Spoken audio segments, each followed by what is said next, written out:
प्रजापति दक्ष ने बृहस्पति शव नामक एक यज्ञ का आयोजन कराया, सभी को बुलाया है, पर अपनी बेटी सती और भगवान शंकर को नहीं बुलाया।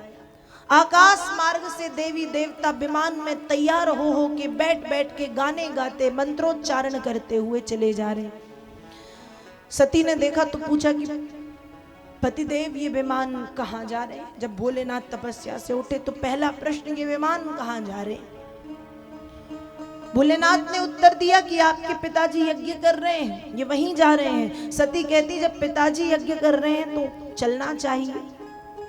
भगवान शंकर ने कहा बिल्कुल, माता पिता के घर, गुरु के घर, शिष्य के घर, मित्र के घर बिना बुलाए जाना चाहिए। यहाँ पर जाने के लिए किसी निमंत्रण की रास्ता, किसी निमंत्रण पत्रिका का इंतजार नहीं करना चाहिए, बिना बुलाए जा सकते हैं, जाना चाहिए। लेकिन जहां प्रेम हो वहां जाने पे भला है, और जहां प्रेम ना हो ऐसे स्थान पर जो जाएगा उसका भी बुरा, और जिसके यहाँ जाओगे उसका भी बुरा। अब सती कहती है प्रभु आप तो जानते हो हमारे पिताजी हमसे कितना प्रेम करते हैं।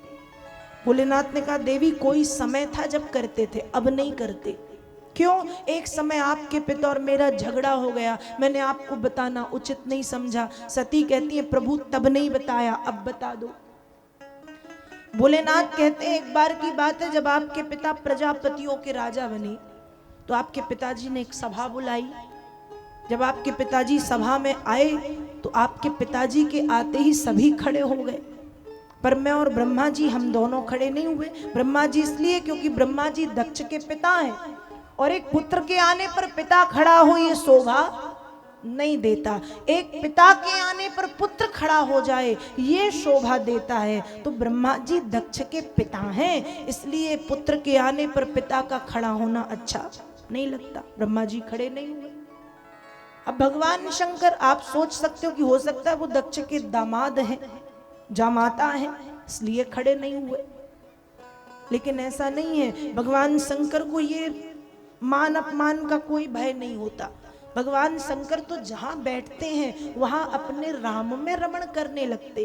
जैसे ही देखा कि समय बेकार जा रहा है तो ध्यान में चले गए, तो भोलेनाथ थे ध्यान में। अब दक्ष के आने पर 100 लोग खड़े हैं, लेकिन दक्ष भी दक्ष, जैसी स्थिति दक्ष की है या जैसी मानसिकता दक्ष की थी वैसी आज हमारी मानसिकता है। आज हम यदि कहीं गए और वहां 100 अच्छे काम हैं तो हमारी दृष्टि उन 100 अच्छे कामों में नहीं जाती, लेकिन यदि एक बुराई दिख जाए तो हम उस एक बुराई को पकड़ करके बैठ जाते।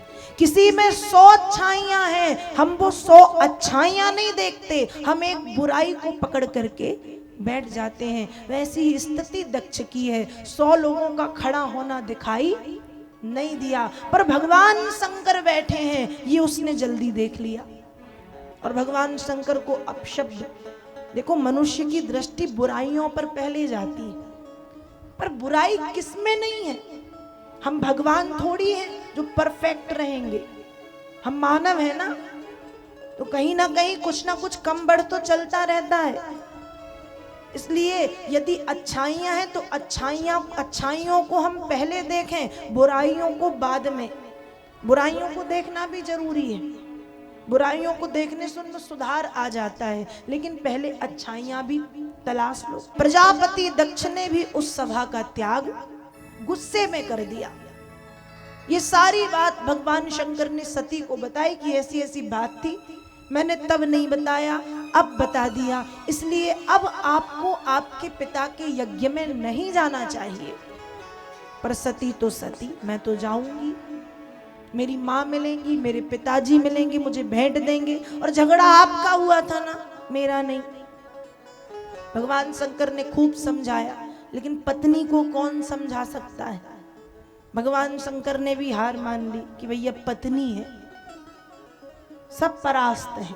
क्या किया? मौन होके नेत्र बंद करके बैठ गए। अब यहाँ भगवती सती बार बार बाहर जाएं, भीतर आए। बाहर इसलिए जाएं कि कहीं मेरे पिताजी ने मुझे लेने के लिए किसी को भेजा तो नहीं, और भीतर आए कि कहीं बाबा महादेव को मेरी जरूरत तो नहीं, बाहर भीतर होते होते जगदम्बा को इतना क्रोध आया कि क्रोध में नेत्र लाल हो गए। और फिर भगवती जगत जननी ने भगवान शंकर के मना करने पर भी अपने पिता के यज्ञ में जाने का निर्णय ले लिया, अकेली चल दी। पर भोलेनाथ को लगा कि जब पुत्रियां पिता के घर से पति के घर आती हैं तो पिता सम्मान के साथ भेजता है। इसलिए पति का भी ये धर्म है कि जब पति के घर से बेटियां पिता के घर जाएं तो सम्मान पूर्वक जाएं। इसलिए शंख घंटी बाजे नंदी भृंगी श्रृंगी के साथ भगवती को पहुंचाया। अब जब सती पहुंची, पिता ने बात ही नहीं की, बहनों ने व्यंग्यात्मक बातें की। एक माँ ही थी जिन्होंने सती को अपने हृदय से लगा लिया।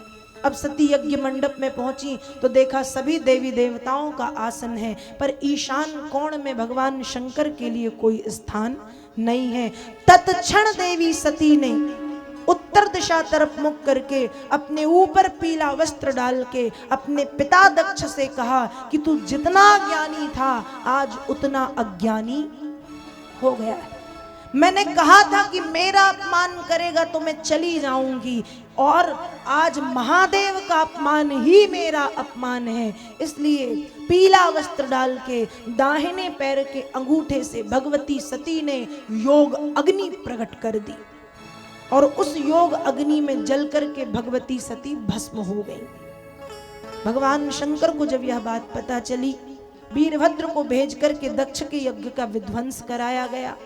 भगवान शंकर ने दक्ष का सिर काटा क्रोध में आके, और दक्ष के सिर के स्थान पर देवी देवताओं के निवेदन पर बकरे का सिर लगाया।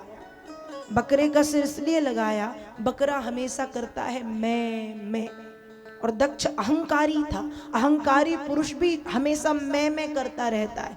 तो भगवान शंकर ने कहा कि अब तू जिंदगी भर अच्छे से मैं कर। तो दक्ष के सिर के स्थान पर बकरे का सिर लगाया गया। सती के मृत शरीर को लेकर के भगवान शंकर संसार में भ्रमण करने लगे। तब भगवान नारायण ने अपने सुदर्शन चक्र से भगवती सती के शरीर के टुकड़े कर दिए। 51 टुकड़े हुए। भारत के विभिन्न स्थानों पर वे 51 भाग जाकर के गिरे। जहां जहां गिरे स्वयं महादेव ने पहुंच के शक्तिपीठ की स्थापना कराई, और अपना एक भैरव उस शक्तिपीठ की रक्षा के लिए नियुक्त कर दिया।